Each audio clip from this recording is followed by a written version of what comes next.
trouve-t-on dans le Fab Lab ?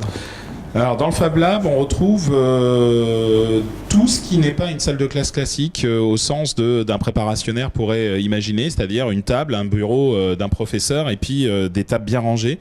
On va y retrouver des outils, on va retrouver une atmosphère qui est vraiment limite un loft, vous allez voir, des outils numériques, des ordinateurs, un certain nombre de choses qui permettent véritablement de designer, de dessiner, d'imaginer, de créer et de collaborer. Donc vraiment un certain nombre d'outils et de moyens et un lieu, surtout un lieu qui casse les codes d'une salle classique. Allez, c'est parti. C'est parti.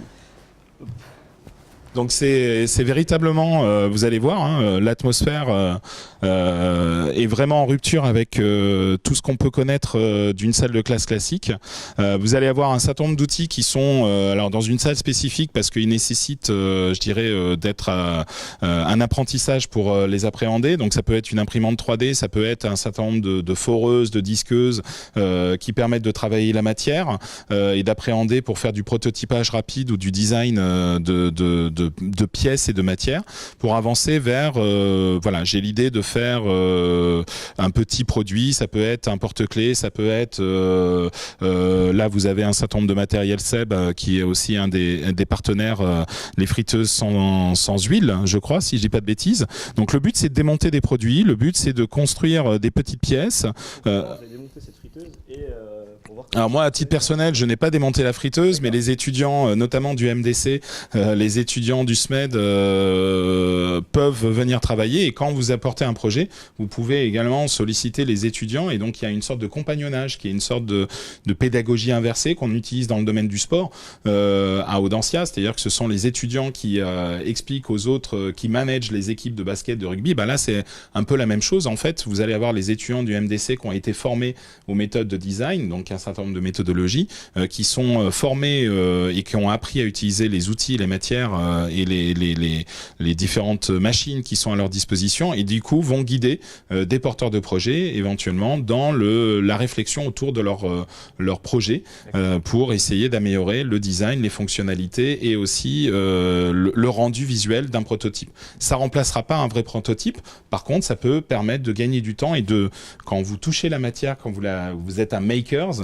bah là de suite ça vous permet de vous rendre compte de ça. Donc on retrouve de la pâte à modeler, on retrouve de ce qui permet par exemple d'imaginer des lieux de retail. Donc ça c'est des rendus qui ont pu être faits de mémoire dans le dernier Draft and Craft, qui est un salon ou une sorte de moment de makers où les étudiants du MDC montent un projet avec des entreprises du territoire, des startups pour essayer de faire travailler les étudiants sur des problématiques stratégiques ou des problématiques de design pour essayer de faire évoluer des réflexions. Donc ça peut être des agencements de lieux, ça peut être de penser à un nouveau magasin du futur pour Eram ou un acteur de la distribution classique. Du coup, ou pas du tout ? C'est des contrats, c'est plutôt, là encore une fois, une co-design, tout dépend la notion de contrat. Vous parlez contrat pour Audencia ou contrat pour les étudiants ? Pour Eram, etc. Pour Eram, on est en phase très amont, ils s'interrogent. Les clients de demain, ce sont nos étudiants, ce sont les préparationnaires. Donc du coup, de faire travailler les étudiants actuels qui sont de potentiels consommateurs et clients en puissance, c'est aussi la logique de s'approprier et de les mettre acteurs en fait du lieu d'achat qu'ils pourront utiliser demain, mais qui peuvent dessiner aujourd'hui. Voilà. Donc c'est vraiment rapprocher l'entreprise dans l'école, dans un lieu qui n'a rien à voir, d'utiliser les murs pour pouvoir dessiner presque et de faire de la créativité, d'utiliser des ordinateurs s'il y a besoin de faire du développement d'applications ou d'utiliser du CATIA, du rendu 3D, donc de la conception assistée par ordinateur, d'utiliser un certain nombre de références et d'ouvrages de référence ou d'inspiration pour des matières, des rendus visuels. Donc c'est vraiment dans ce lieu-là de mettre tout à disposition, ou en tout cas les premiers pas pour essayer d'imaginer, de dessiner et de designer. Et comme je vous disais tout à l'heure, vous voyez, on a une grande table, mais c'est pas du tout une salle de classe classique. Là, il n'y a pas de professeurs d'un côté et d'étudiants de l'autre. Il y a que des co-designers et des gens qui ont envie de faire, des makers, comme on les appelle aujourd'hui dans la réflexion. Voilà. D'accord. Et du coup, on trouve des cours peut-être ici ou Oui, Pas du tout. Si, mais encore une fois, les lieux où on peut construire l'entrepreneuriat et je dirais l'innovation et la créativité, quand un cours se fait en pédagogie par l'action, ce qui veut dire que l'étudiant est mis en situation de réaliser, on ne peut pas le faire dans une salle de classe classique. Donc on utilise ces lieux, ces tiers-lieux, pour justement les mettre en position de travailler. Quand je suis un porteur de projet et que je dois peut-être dessiner une petite pièce sur une imprimante 3D, eh bien je sollicite l'aide du master et des professeurs en charge, et donc je peux venir en dehors des heures de cours travailler sur mon projet et avancer sur mes prototypes.